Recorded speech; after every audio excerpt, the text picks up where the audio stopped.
তিন জায়গায় প্রয়োজনে মিথ্যা বলা যায়।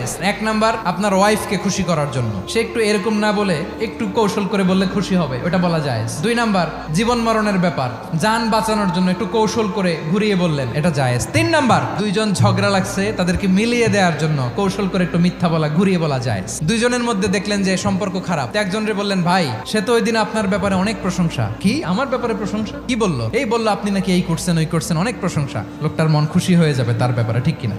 আবার তার সাথে যার ঝগড়া, ওরে যে বলুন, ভাই ওই দিন তো সে আপনার অনেক অ্যাপ্রিসিয়েশন করলো, অনেক। সে তো অবাক, কি রে বলে কি? এই যে দুইজনের ব্যাপারে দুইজনের একটু ভালো ভালো কথা বলে দিচ্ছেন, একদিন দেখবেন রাস্তা দিয়ে হাঁটার সময় একে অপরকে সালাম দিয়ে ফেলছে, সালাম দিয়ে বুকে জড়ায় ধরছে, আছে না নাই? আবার মিলমিশ হয়ে গেছে। কিন্তু আমাদের স্বভাব হইলো, দুই প্রতিবেশী যদি একসাথে বসে একসাথে হাঁটে, দূর থেকে দেখলে আমাদের জলে, আছে না নাই? ঘটনা কি? এই দুইটার মধ্যে এত মিল কে? এই দুইটার মধ্যে গিরিঙ্গি লাগানো যায় কিভাবে? আল্লাহর কাছে তওবা করেন, এই মানসিকতার যেন আমরা না হয়, আমরা মিলিয়ে দিব।